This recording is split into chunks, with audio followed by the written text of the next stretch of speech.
¿Cómo 2002. perdón, 2002, perdón. ¿Cómo recordás ese 26 de junio, Pablo?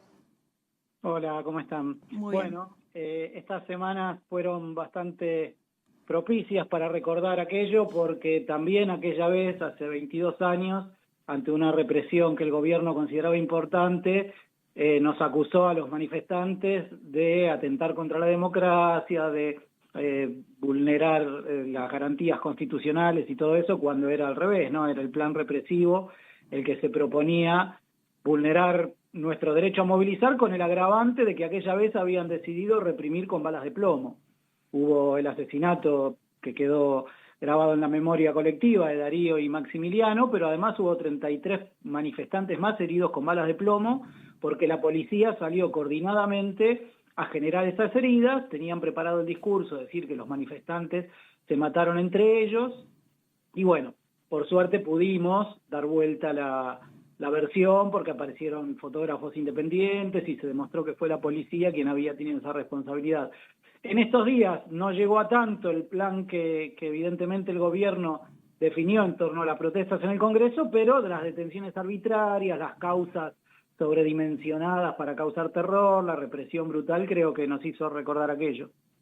Bien, Pablo, para vos como militante popular, ¿qué crees que significa, qué representa simbólicamente esta masacre de Avellaneda? ¿Y cómo ves, de paso, a las organizaciones populares de hoy en relación a lo que fue ese 2002? ¿Las ves más organizadas, las ves más fuertes? ¿Cómo lo ves? También hemos tenido con algunos compañeros, compañeras, organizaciones cercanas. Yo hoy vivo acá en La Boca, hay un tejido social muy vivo y diverso, entonces estas charlas en el barrio se dan. Aquella vez nosotros participábamos con Darío y con el grueso de la militancia en el que yo estaba, era la coordinadora de trabajadores desocupados Aníbal Verón, estaba el movimiento Teresa Rodríguez, las corrientes del Polo Obrero, etcétera. Y tal vez eso era un poco distinto porque veníamos de la rebelión del 2001, las protestas anteriores del movimiento piquetero, también de fuertes represiones, lamentablemente, con asesinatos por parte de la gendarmería en Moscón y en Tartagal. Recordemos que ahora hablan con liviandad del menemismo, pero en el menemismo empezó una serie de represiones brutales en el interior del país contra los desocupados que iban dejando las privatizaciones, ¿no? Entonces, bueno, ahora no vemos que esa sea la situación, la historia no se repite tal cual, pero hay indicios de que saben que van a hacer un desguace del Estado y de la situación económica que va a dejar en el desamparo a mucha gente y que va a haber fuertes protestas.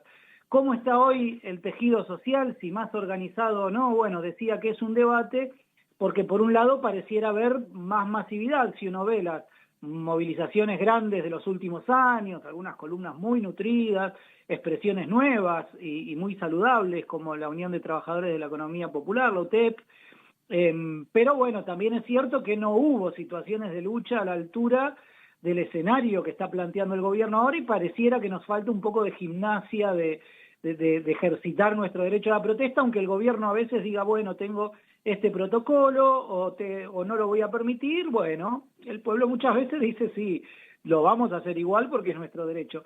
Eso creo que falta y por eso también puede haber cierto nivel de desorganización o cierta confusión.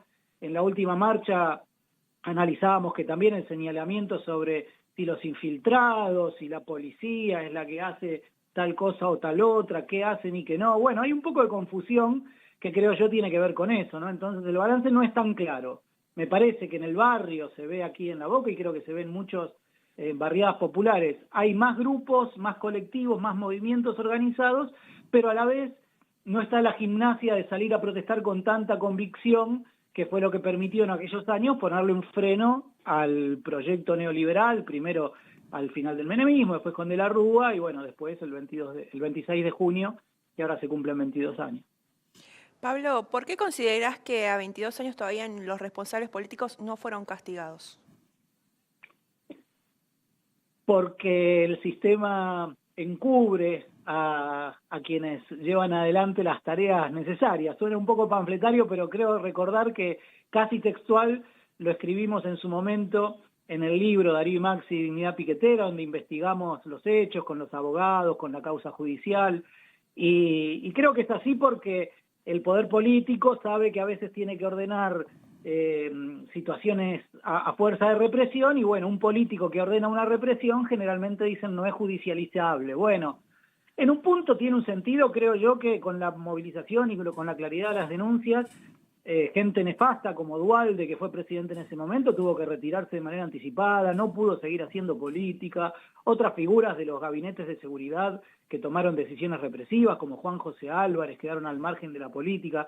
Hubo una condena social, hubo una sociedad con los anticuerpos para decir, bueno, estos tipos que por lo menos se corran de la actividad política. Obviamente no terminaron en la cárcel, por lo que decía antes, para ver, no sé si el vaso medio lleno o medio vacío, pero para valorar, en todo caso, los resultados de la lucha. Todavía están presos los dos policías, uno de ellos un comisario mayor de mucho peso, señalados por los asesinatos de Darío y Maxi, y eso fue un gran logro. Pasaron 22 años y siguen pagando su condena quienes asesinaron en una movilización.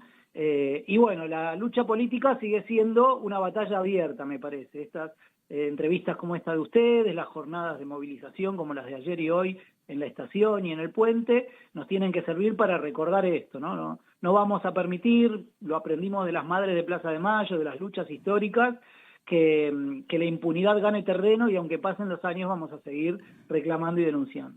Bien, Pablo, haciendo un paralelismo con la situación represiva actual y con este contexto de lo que es la imposición de la ley bases desde el gobierno de Javier Milei, ¿por qué crees que 22 años después se sigue castigando la protesta social? ¿Y cuáles crees que son los desafíos del movimiento popular para hacerle frente a esto? Mira, creo que tanto en aquel momento como ahora hay una coincidencia en lo que está detrás de la decisión represiva, que es el ajuste, ¿no? Todavía piensan que Argentina necesita someterse a los niveles de explotación, de falta de derechos, de desorganización del pueblo, tal vez de otros países con menos tradición, en el caso específico de la clase obrera, de sindicalización, de luchas obreras fuertes como tiene nuestro país, de un movimiento social, urbano, como fue el movimiento de desocupados en su momento, organizado ahora a través de las distintas instancias de la economía popular. Entonces, de fondo está eso, que vienen a desmejorar el poder adquisitivo de la clase trabajadora, vienen a buscar desarmar sus organizaciones, y para eso van a buscar reprimir.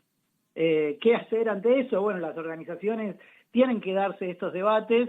Creo yo que como pasó, hagamos un poco más de ejercicio histórico, desde el Cordobazo al freno que se le puso al gobierno de la Rúa, a la imposibilidad que tuvo Duhalde de consolidar un gobierno también represivo después de una hiperdevaluación que empobreció mucho a los sectores más postergados del pueblo. Esas veces se le puso un freno con lucha popular, con grandes movilizaciones, con resistencia, con una convicción de que es el pueblo en la calle el que tiene posibilidad de decir no, esto así no avanza. Creo que estamos lamentablemente ante un nuevo ciclo, porque el proyecto que encarna Milei, ya sea con él en la presidencia o con quien busquen proyectarlo a futuro, implica esto. Por lo tanto, necesariamente tenemos que leer de este lado que no nos vamos a dejar avasallar y que hay que prepararse para resistir, para enfrentar este modelo que de nuevo va a buscar dejarnos más hundidos en la miseria y en la pobreza. Bien, esto que pasó hace 22 años nos hace pensar también en el rol de los medios. Frente a esta avanzada represiva que vemos ahora, ¿cuál crees que es el rol que están ocupando ahora los medios? Bueno, mira, creo que al igual que en aquel momento y que en el 2001, ¿no?, donde pintábamos en las paredes que nos mean y los medios dicen que llueve, esa es la realidad de los medios, que son parte de ese poder económico, son parte de los ganadores de este modelo neoliberal y de este sistema que siempre se acomoda a favor de ellos, ¿no? Los medios no son muy distintos a, no sé, los shoppings o las plataformas como las de Galperín, de Mercado Libre, o los grandes dueños del poder en la Argentina. Por otro lado están los medios populares, ¿no?, que lo estuvieron aquella vez, los canales alternativos de difusión, de contrainformación, y que son parte de que podamos expresar, por ejemplo, esto que yo estoy diciendo a través del canal de ustedes, y de hacer un contrapeso que tiene que ser efectivo. Ahí sí yo creo que hay mejores condiciones ahora que hace 20 años, pero la lucha sigue siendo muy desigual, y creo yo que se va a poder librar la lucha en el plano comunicacional de la mano de las movilizaciones más generales, ¿no? Tendrá que hacerse retroceder a un modelo de gobierno como el que está ahora, para poder pensar en qué otro tipo de políticas públicas, políticas populares, permitan recuperar terreno y de algún modo también potenciar las voces alternativas. Esa es otra batalla que está abierta y me parece que se está librando de la mano con la batalla más general contra este modelo. Bien, Pablo, te agradecemos por estos minutos, te mandamos un abrazo y seguramente estaremos hablando en otra oportunidad. Gracias a ustedes por el espacio para recordar a Darío, a Maxi, y sobre todo para que ese recuerdo nos alimente las luchas presentes.